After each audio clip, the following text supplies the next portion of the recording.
வீட்டில் பொரியல் எதுவும் பண்ணாமல் அப்படியே வேலைக்கு போயிட்டாங்க. சரி, இந்த முட்டை மசாலா ரோஸ்ட்டு தான் பண்ணலான்னு சொல்லிவிட்டு 4 முட்டையை எடுத்துக்கிட்டு ஒரு முட்டை வேக வைக்கக்கூடிய ஒரு பாத்திரத்தில் தேவையான அளவு தண்ணி, முட்டை மூழ்கிற அளவுக்கு தண்ணி ஊற்றிட்டு அதில் 4 முட்டையை வச்சுட்டு அடுப்பத்தை வச்சு 2 கல் உப்பு கல் போட்டுட்டு வேக வைக்கிறது. ஸ்டோர் ரூமில் இந்த சிக்கன் 65 மசாலான்னு சொல்லிட்டு ஒரு பாக்கெட் இருந்தது. அதை எடுத்துக்கிட்டு அதில் ஒரு சின்ன தட்டில் 1 ஸ்பூனு இந்த சிக்கன் 65 மசாலா, ஒரே ஒரு ஸ்பூன் முட்டை எடுத்துக்கிறது. முட்டையெல்லாம் வந்ததுக்கப்புறம் ஆஃப் பண்ணிவிட்டு ஆறுனதுக்கப்புறம் ஃபஸ்ட்டு முட்டை தோலெல்லாம் கம்ப்ளீட்டாக உரித்து வச்சுட்டு அதை ஒரு கத்தி மூலமாக சின்ன ரெண்டாக கட் பண்ணிக்கிறது.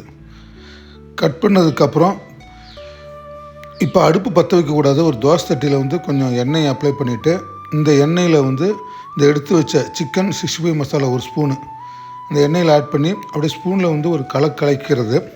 அதுக்கப்புறம் தான் நம்ம அடுப்பத்தை வச்சு இந்த தோசை சட்டியை வச்சு இந்த முட்டையோட மஞ்சள் கரு அடிப்பகுதி அந்த மசாலாவில் படும்படி கமுத்து வைக்கணும். எல்லா முட்டையும் ஒரு 3 நிமிஷம் அப்படியே ஒரு சின்ன மூமெண்ட் கொடுத்துட்டு இந்த மசாலா எண்ணெயெல்லாம் முட்டையில் பரவுற மாதிரி ஒரு சின்ன தோசை சட்டி ஒரு மூமெண்ட் கொடுத்துட்டு ஒரு 3 நிமிஷம் கழித்து ஸ்பூனால் இந்த முட்டையை திருப்பி விடுறது. ஒவ்வொரு முட்டையையும் திருப்பி விட்டு ஒரு 2 நிமிஷம் கழித்து ஆஃப் பண்ணிடுங்க. இந்த முட்டை மசாலா ரோஸ்ட் சாப்பிடுவதுக்கு நல்ல டேஸ்ட்டாக இருக்கும். இந்த மாதிரி மத்தியானம் பொரியல் இல்லை ரச சாப்பாட்டுக்கு இந்த முட்டை மசாலா ரோஸ்ட் சூப்பராக இருக்கும். கண்டிப்பாக பண்ணி பாருங்கள்.